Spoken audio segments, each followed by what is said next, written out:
Welcome, everyone. Welcome back to Conversations with Sandra. I am Coach Sandra, the compassionate queen of straight talk, and I am thrilled to have Amina Mohammed with me from Cameras for Girls project. We're both world gadders. We both have a special love for Uganda, and Yep. we'll get into that. But I just want to introduce you for a moment, Amina. Thank you so much. Amina Mohammed is the founder, you can tell I'm going to be reading this part, is the founder and executive director of Cameras for Girls, a Canadian charity that you established in 2018 to empower young women in East Africa. I wondered about East Africa, and there was Uganda in there. So yeah, East Africa is an unusual term for us here in Canada, I guess. And you do it through photography. I like this ethical storytelling and business skills. And her mission is to dismantle gender barriers in the male-dominated media, creating pathways for women to secure meaningful work in the industry. Wow. I mean, there is so much in all of that mission. So let's just back it up here for a second before we get into the project itself. And give a little bit of your own background, like why you would care about Uganda. I know genealogy has some playing in there and geography. So go for it, Amina. So, and I know many people watching this have probably heard this story a million times, but my family and I came to Canada in 1972. I was 3 years old. We were refugees from Uganda. The then President Idi Amin threw all the Indian agents You might out. want to just speak a little slower and a little louder for me. But Sure. Yeah, just carry on. Yeah, because it's a really is it interesting breaking story. Out? Okay, sure. It was a little bit, but I think we're good to go. But okay, it's just such an interesting story that most of us have no idea of. Yes. About how, we see our immigrants and people here, and we don't understand. You don't understand their stories, their backstories, No. So and how it shapes you. I really want you. I'm going to just have you start your backstory again, because even if they caught that first part, it's just so fascinating to see how families move around more in that side of the world, I think, than here. And we're seeing it a lot now, right, with forced migration. And you could call it forced migration, or on our part, because my parents were born in Uganda. My sister was born in Uganda. We landed in Uganda as Indians way back in the 30s and 40s, when the Ugandan government, or most African governments, were saying we needed labor to build our railways. So my grandfather, who was from India, saw an opportunity. He was 14 years old when he went from India to Uganda to build the railroads. Wow. And then saw the opportunities that were lacking in India, because Uganda is known as the Pearl of Africa, because it's just so rich in natural resources. And he saw an opportunity to make a life. And so slowly he started to build a life, and then got married, had children, and worked so hard to bring the rest of his family from India to Uganda.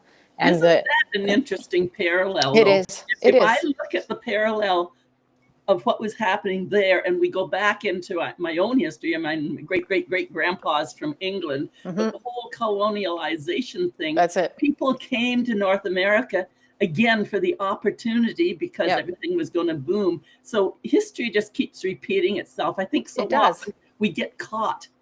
I think we get really caught in thinking, oh, this is the only time this has happened. Yeah. No, it's a repetitive thing. It's repetitive cycle around the globe. And so people came here for the same reasons. And there you were leaving, or your grandfather leaving India for the opportunities in Uganda. It's fascinating. Right, exactly. Because he grew up in a poor family. Education was not possible for most, and he had a lot of siblings. And so they sent him to Uganda for this opportunity. And many returned. And he said, no, I'm not returning. I see an opportunity to make a life here. And so that's what happened. And so the Indian, they became known for their expertise in accounting and merchants, and they became professionals. But at the same time, because of that colonial British rule, right, it was a tiered system. You had the Indians at the top, you had the Africans at the bottom, and the British in the middle or at the top, depending on where you were in the hierarchy. Right. And it was starting to anger a lot of people. And looking back, when I go home, I call it home, but when I go back to Uganda, I am always there's a bit of shame that still resides in me Oh, for the mistakes of our country people, right? Forced by the British to rise to this, still indentured under the British, but then the Africans indentured under us. And and it's their that country. it was And it's their their country, it and just yet it's drives us happening crazy. again. It's It happening is. again.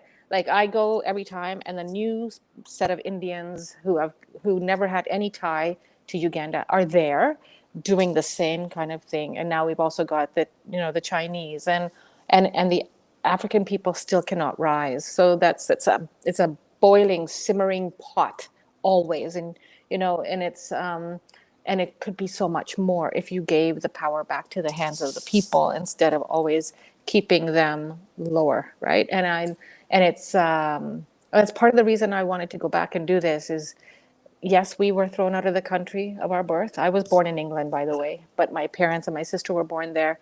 But for me, out of all of our family, I'm the only one who has an affinity for Uganda, and um, and I can't explain it, Yeah, I think right? for me, again, when we're seeing the parallels, I think that's why we connect so well personally as well. When we see the parallels, I love our indigenous culture. Exactly, and we I have to love, respect.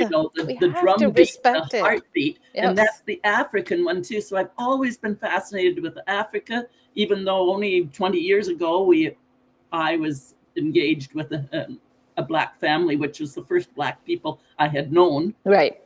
which is really, and I didn't think about, your color or whatever, No. because it looks almost white kind of thing. You don't think about it when they're muted colors, but when you Hmm. come to the blacks and the browns and so on Hmm. that are distinctive, I hadn't had that exposure. Right, because it's small town, right? And And I'm yeah, an adventurer, so I mean, ever since then, I've been to Africa and I've been to India, China. I right. love globe trotting, but I really understand why people keep their minds small if they haven't allowed themselves to explore cultures, because Hmm. it's fascinating. It is fascinating. It's a big, beautiful world full of different cultures and different people, and we need to be able to accept everybody for who they are and what they bring, right? Yeah. I just love meeting different people from different cultures and exploring, and that's that ethical story lens, right? That I work through, is Hmm. that Tell us a I little bit more. How does your storyline and your style of business go into ethical? Yeah, What's well, that? I'm a photographer, for and foremost, a storyteller, right? That's what my past was before Cameras for Girls. I worked in the film and television industry. I worked in documentary, and I've done a lot of travel. And I used to, there used to be this mindset that, oh well, I have a camera. I have the right to be taking your photo without permission. And that all changed for me on a trip to Uganda. It Mm. was right after we had finished our first workshop in 2018. And I was like, oh, now I get to travel. And we were heading to do safari. And I see this man who had just butchered chickens. So their heads are cut off, and they're laying head down out of a white trunk with the blood dripping down. And I was like, oh my God, that's the shot. I have to get that shot. So I tell the driver, pull over, pull over. And I get out of the car, and I walk closer, and I raise the camera, and he raises his machete. And I ignored him. Stupidly, I ignored him. Yeah, yeah, And I continued to try getting around the cars and the people to get a good shot. And he started to give chase. And I look to this side, and my driver is taken off. And I'm like, what the hell? So the driver's gone. I'm chasing the driver, the machete's driving. And I'm like, oh my God. And I'm trying to put my camera around my shoulder so it's steady, and trying to get around these people in these cars. And he is yelling something like I couldn't understand. And I finally catch up to the car. We get in, we speed away. and he moves around the corner. He stops the car, and I'm like, "What are you doing? He's going to catch up." And he looks at me and he says, "Did you learn anything?" You know what? When it comes to photography, I never used to understand in my early travel times. How would I? Nobody taught me Exactly. that if I'm going to take a picture, I see you with something interesting, and Right. I just snap the picture. We are literally stealing their Yes. essence, Their identity, their and we essence, didn't everything. understand that. No, and it's We not participatory. Ethical storytelling means that you are documenting either videography, photography, written word, whatever it is, in the participatory mode with the person you are documenting. You are asking them, "Can I take your photo? Can I do your video? Can I show you in this light? What's the side you like? What's the story you want to tell? How do you want to be called?" Not beneficiary, not people we serve or serve where people were serving, all those colonial terms, we have to leave it behind. But it then pairs up with ethical story and informed consent. That yes, means that you're not going and stuffing a consent form in front of their face and saying, "Oh, just sign." You are explaining in their language of understanding every single word. And you're telling them where the photos are going to be seen, how they're going to be used, are they going to be sold, are they going to get any compensation? And finally, the most important one is they get to say no. and it's like it's such an education when you travel. Yeah. When I was taking pictures and they'd put their hand out, and I'd think, what for? They Mm, expected to be paid. You're mm-hmm, going to use my image. mm-hmm, They haven't got a lot of other ways to get paid. They don't think mm-hmm. about it. Right. And here with our indigenous, they used to say you're stealing our spirit Mm, because you're capturing that moment. yeah. And I think it's very similar once we go out into the world. Like, Mm-hmm, how receptive would you be? mm-hmm. How, I'm asking the audience here and myself, how receptive would we be if we see an immigrant come up to us, snap a picture of us as they're walking past us? Exactly. Yep. Ah, ah, like, oh, people, there's just so much to unwrap here. But I want to hear a little bit about the camp Mm-hmm, girls. mm-hmm, So you're the photographer and the storyteller, ethical, and same as here, a lot of these things are a man's world versus a woman's world. We're mm-hmm. getting better, but we're not there yet. Right. But over there, it's extreme. Exactly. I think you told me that the girls can be expected to just go and work for free. Or there we have a lot of challenges where they might get the job, and then especially in a media house, and then their pay is withheld or not paid, or they're forced to have uh, like sexual relations to get paid. So there's a lot of sexual harassment or harassment in general, denial of a job. The whole reason I started this was not just to teach photography skills. It Mhm. was from working from the thing that I wanted to achieve backwards, which meant I wanted to get these girls paid work, get them out of poverty, which means that they're not. It's a ripple effect, right? Now they're making money. Now they can support themselves, their families, their communities, and inspire other young women to also follow what they want to do inside, what they want to achieve, right? And in a patriarchal society where you're told every single day that your words don't matter, or your voice doesn't matter, or you don't matter, this is essential. And It is. so, It is. and when we looked at the barriers, it wasn't just jobs. It was, well, I'm a woman who's trying to get a job. I have all the skills that they want, but yet I'm being told I have to have a camera and know how to use it to get the job.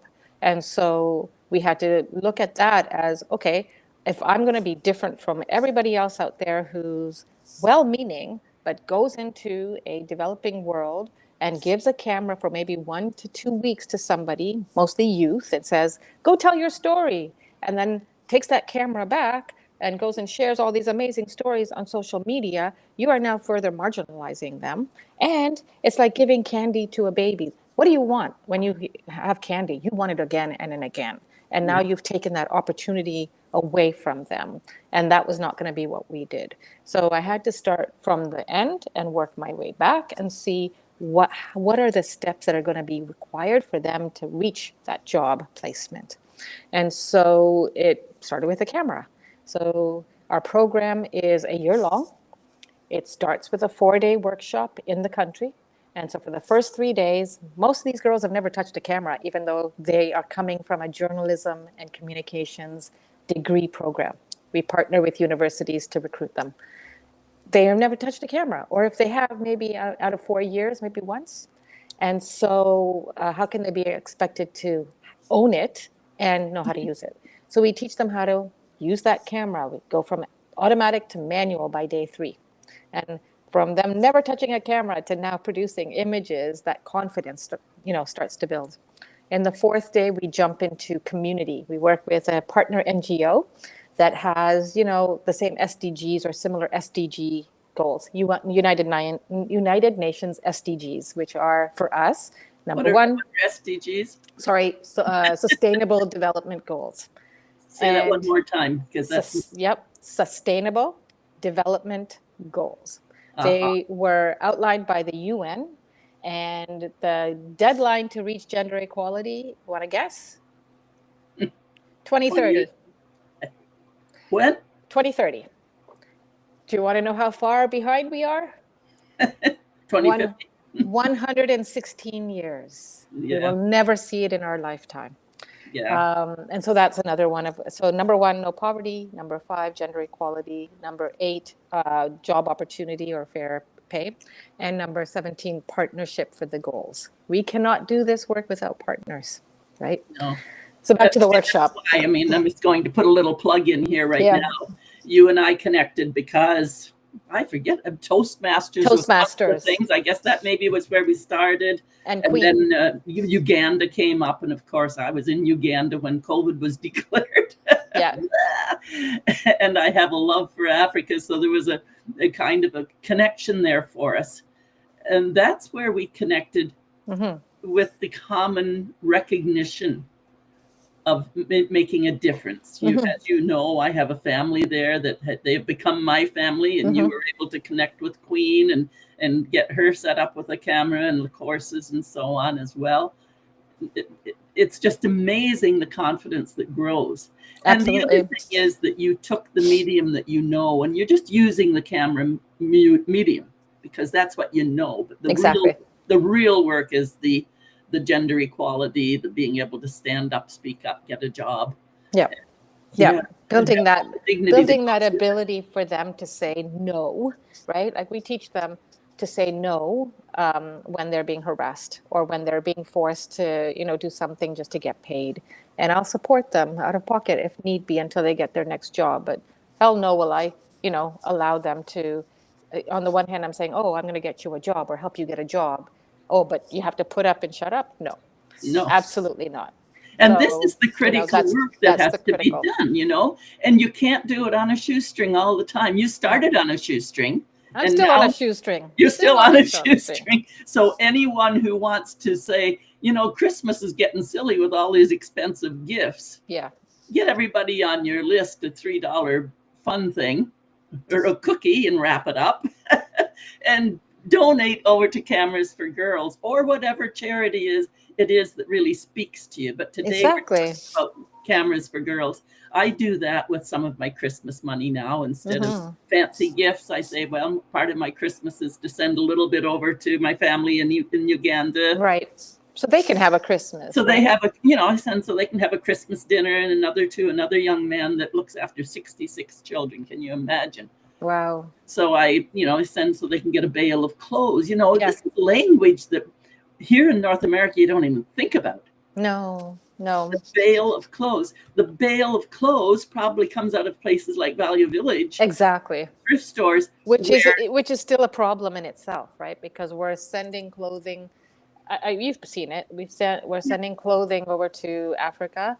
There are mountains of clothing. Yes. And which means that people are forced to go to wearing our clothing instead of their traditional wear because of the cost, right? It's cheaper to buy something that comes out of a clothing bale than a kitenge at the market, which is sad.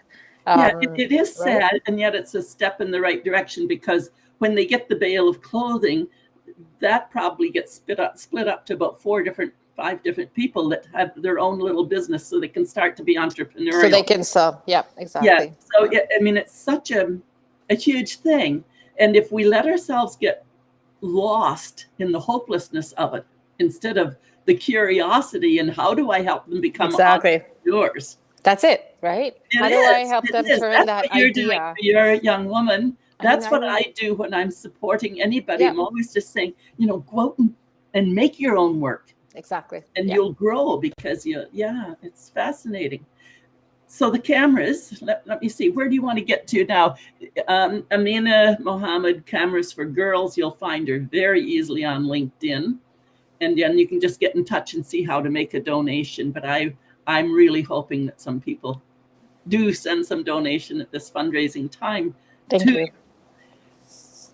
So what do? We donate and you buy the cameras, and you've got an arrangement all made where you can get cameras a little more in bulk at a proper price. That's an assisted price with your partners, if I have this straight. Yeah, so we have an amazing partner with Brian's Camera Store, which is local to us. He's a gentleman who owns his own camera store. And I met him actually just after COVID or just during, I can't even remember. Henry's camera store said, hey, you know, you need to deal with Brian. So he will take all of the camera donations. We collect a lot of in-kind camera and electronic equipment as well, because it Mm-hmm. offsets the cost of the cameras. And we'll sell that equipment to purchase the same camera for each girl, which is the Canon G1X. And we chose this camera Yeah. because it allows them to do photography, videography, sound. It's this big, this thick, but can still fit in a purse safely. They do get a camera bag, but just in case they're walking around and they want to be, you know, not like I'm a big photographer, it keeps them safer.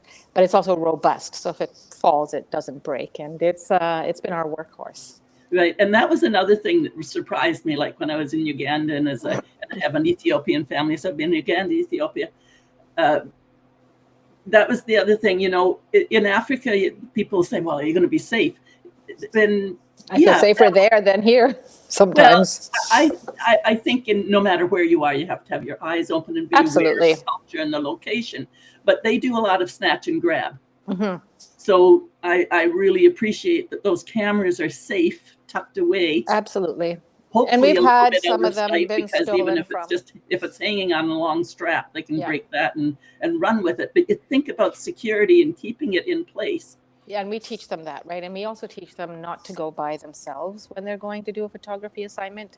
Every month they have an assignment. Every 2 weeks we want to see photos that they've been taking so we can see their growth. Um, but it's also about safety, Oh, always big, about big safety. time. And back to ethical storytelling for that rule alone is that when they're in community and they're going to interview somebody and they're using that ethical storytelling lens, it keeps them safe as well, because they Right. don't take their camera out of their bag. They go and talk to somebody and say, this is who I am. I'm with Cameras for Girls. I'm a student. I'm learning, and I'm here to take your photos. If you would let me in, this is what I'm going to do with them. So they do the whole ethical outline before they even take that camera out of the bag. Because if Wow. they take the camera out of the bag first and then approach you, you've already got your guard up. And if they do it the other way, they don't have their guard up. It's a conversation between two people, and it's more, you can explain it more and be more open about what you're doing rather than being shut down all of a sudden.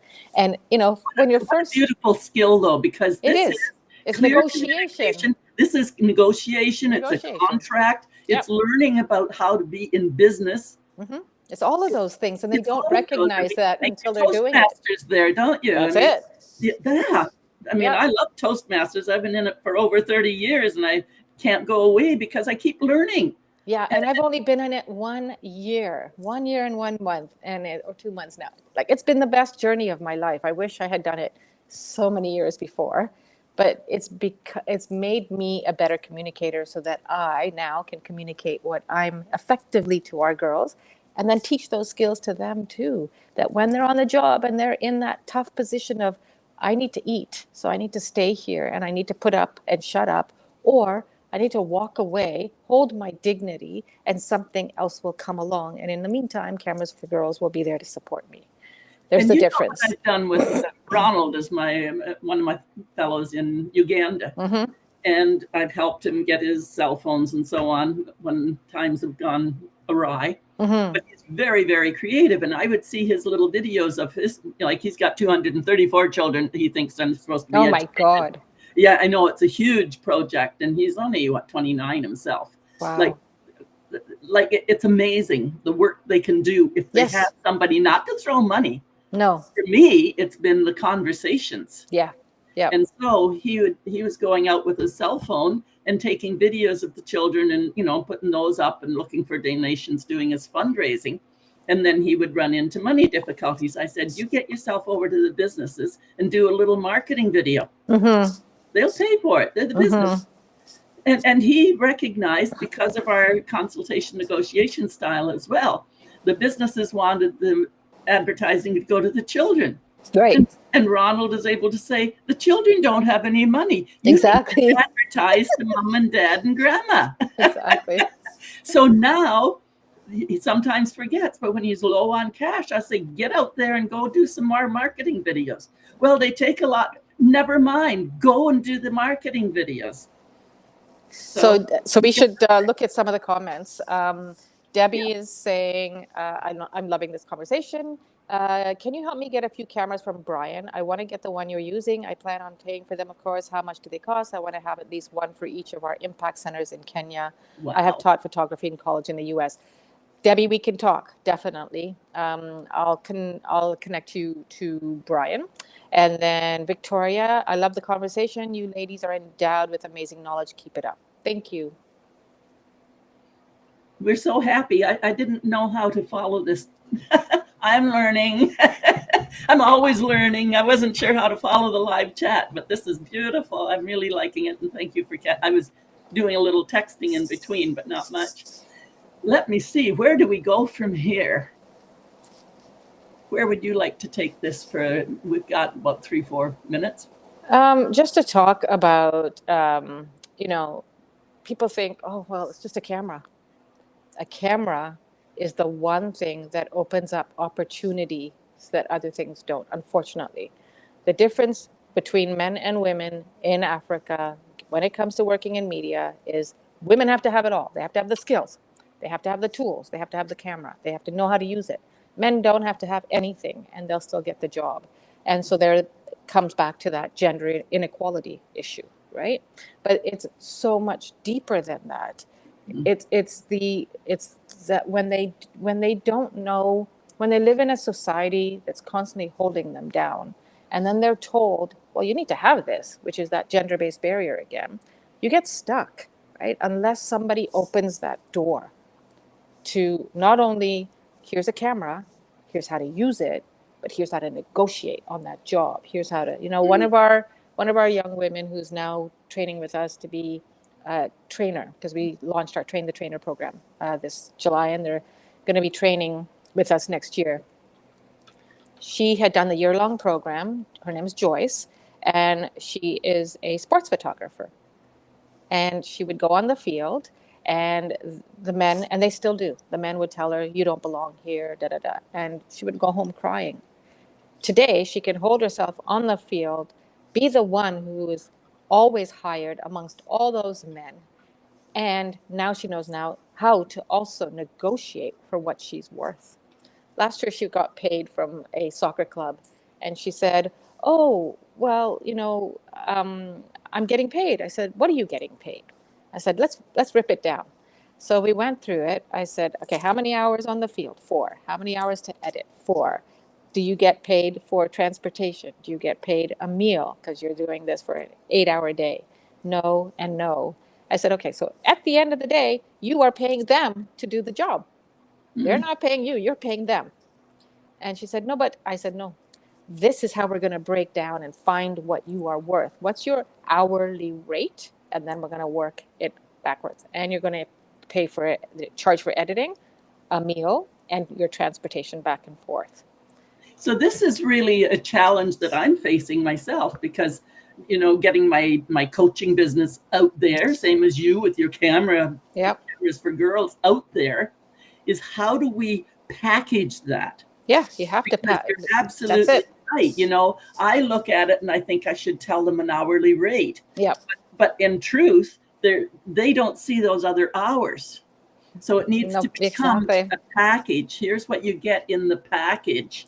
And you yourself need to know how many hours you're spending with that person and what your hourly rate is, so that you can, you know, either give the package as a full, as how many hours times your rate, or a discounted, whatever you want to do, right? There's so many ways to work it. Or just looking at the value that they're getting. That's it. This is the value for results. That's it. Value for results. But in Africa, they're not taught these things, right? Or they don't I know. haven't been getting taught these things either. I don't know. I had to learn too, right? But whatever I'm Yeah. learning, I want to be able to pay it forward, Yeah. so that they can learn through me. And I'm always talking about how I made a mistake.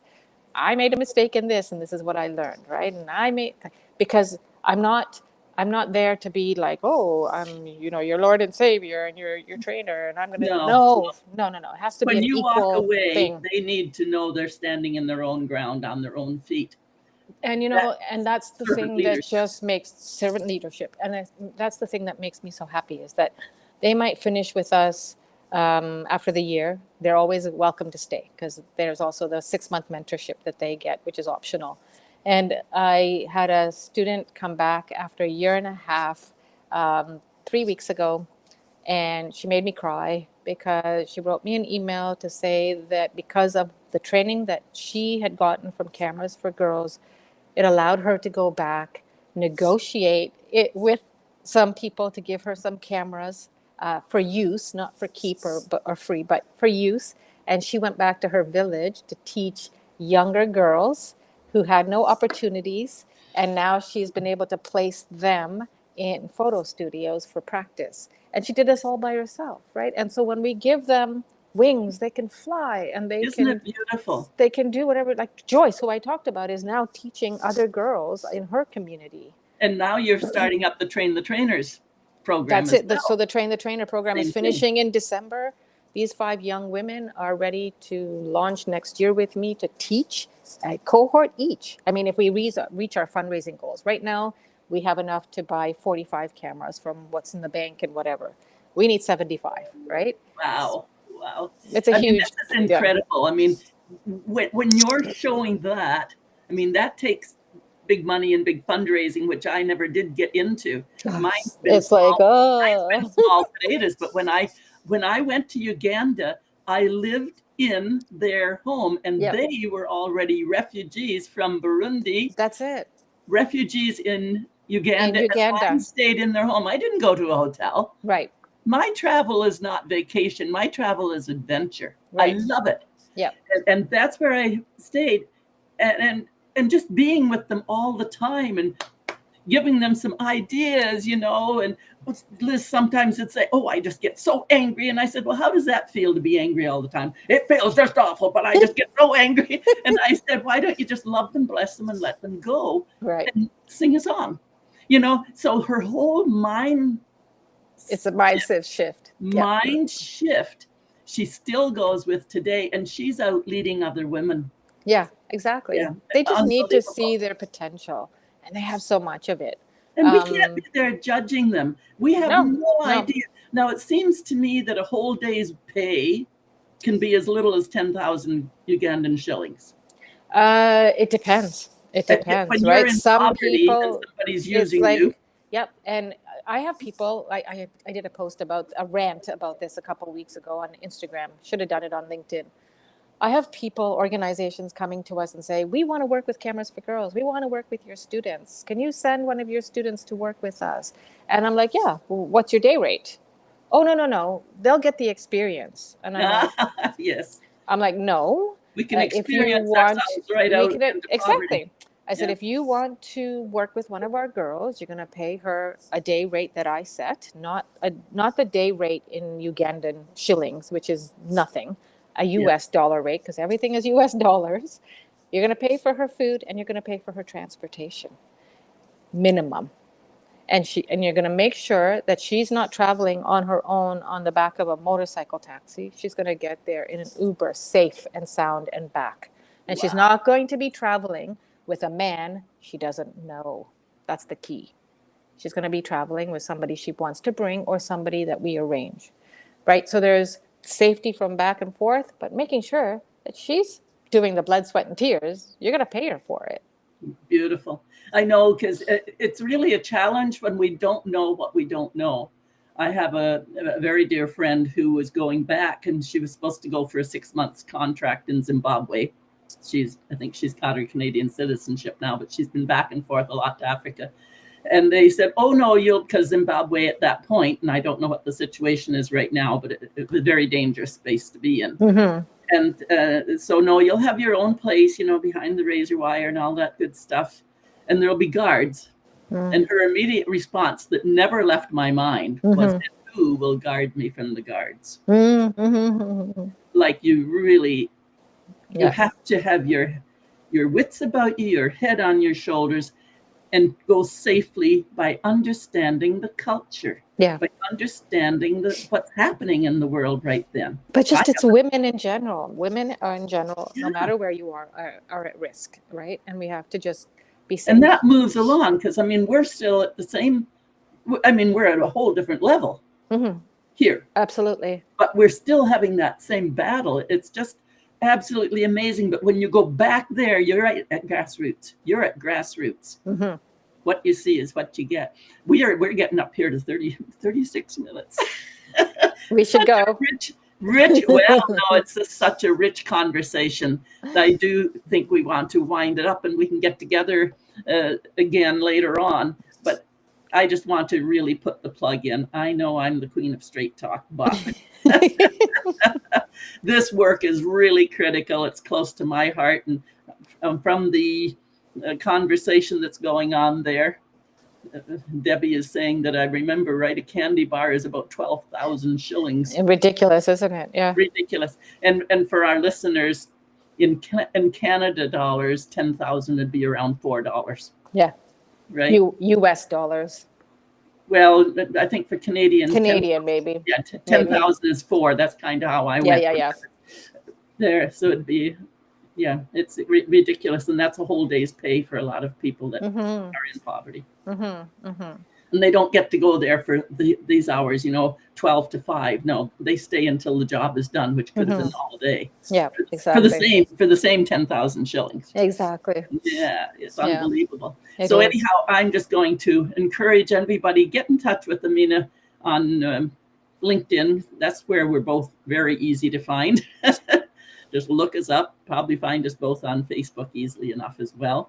More than welcome to connect with us when you send us a message. Just remind us where you... I'm not on Facebook. Oh, you're not on Facebook. Okay, we're back to LinkedIn. I'm on LinkedIn and Instagram, no Facebook. Okay. So. Instagram is Facebook now. Yeah, but it's still different. So what's your takeaway? What's your final words about the satisfaction you get from reaching out and lifting others up? It's that servant leadership part, right? When I can see, this work, and I'm not going to lie, this work is hard. The fundraising never goes the way you want it. I wear all the hats because I'm one woman led. I wake up with passion for what I do, but there's also that inner struggle some days to say, oh, I can't do this anymore. I'm just going to quit. Thank God I've got that other side of my husband's voice saying, no, you're not. Because when we have a girl who's successful, it's worth every single piece of the struggle that I go through, piece of the challenges that this work brings. But that's what lifts me up to keep going, is that one more girl got a job, got out of poverty, built her voice, has confidence, and held herself up and walk with her head held high in her knowledge of who she is. And she has in power. She's not been empowered, which I hate that word. Empowered. Yeah, because she's got the power already, right? So she's empowered already. She just doesn't need to be empowered, because who the hell am I to do that? It's within all of us. We just need somebody to help us release it or bring it out. That is so beautiful. Thank you for this. Two servant leaders. I'm so happy that we were able to make this happen during your fundraising time, and we'll get together again another time. So everyone, please, please, please pop a little bit of Christmas dough off there to Cameras for Girls, because we change one girl, that ripples out, changes her family and her friends. And so that one success story is not one single person. No, we've had over every 80% of our girls have found jobs. Over 80% of right. our graduates. But what I'm saying, right? out of those 80, It's the ripple. Yeah. it's the ripple out. Do you think they're going to let their friends No. They're like, be exactly. molested or pay the sexual favors to get paid? No. They're teaching. They're This is constantly. huge. The teaching is huge. Yeah. I thank you. Thank you. And big hug. Let's throw kisses out to the whole audience whenever they get around to listening to this. Conversations with Sandra, and today with Amina.